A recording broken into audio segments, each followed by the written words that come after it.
Today, or rather later tonight, I'm going on an adventure to do some stargazing. But we're going to need to get away from the bright lights of the city and grab a telescope. We just picked up the 2018 Subaru Outback. It's a mid-sized SUV, which means it's not too big and not too small. There's room for any type of adventure and enough room for gear and people. Of course, it has Subaru's symmetrical full-time all-wheel drive system with X mode. I am joined today by Robert from the Royal Astronomical Society of Canada. Thank you so much for joining us today, Robert. I'm super excited. So am I. Thanks for having me. Now, I know that we need to get out of the city to get away from the bright lights. Exactly how far do we need to go? Well, generally, as a rule, if you live in a big city like Vancouver or Toronto or Montreal, usually you have to get about 2 hours away to get perfect darkness. But the nice thing about Porto Cove, which is about halfway between Squamish and Whistler, is that even though it's only about 45 minutes from Vancouver, it's still relatively dark. So dark that you can actually see the Milky Way with your naked eye. An incredibly scenic road from Vancouver to Whistler is the Sea to Sky Highway. It has gorgeous mountain views on one side and the ocean on the other.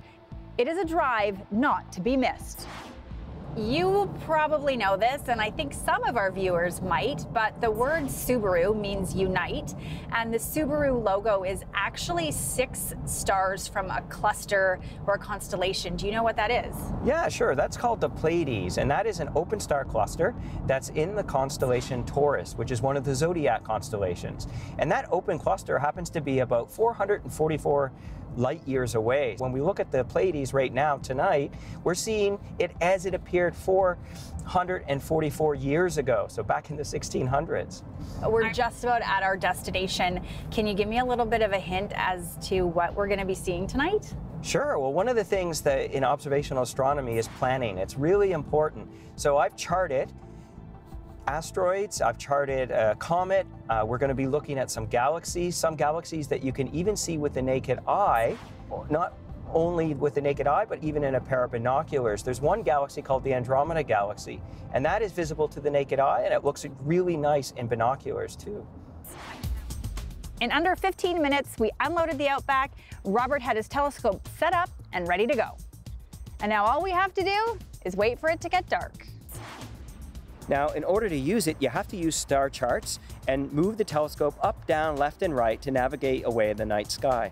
This has been a really great experience. What I found interesting was that 85% of Canadians can't actually see all of the stars in the sky because of the light in the cities.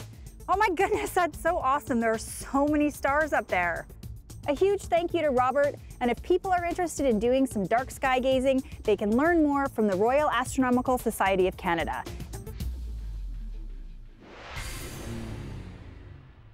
The Subaru Dark Sky Initiative is amazing. For more information, you can go to their website. And the next time you see a Subaru logo, you know exactly what it stands for.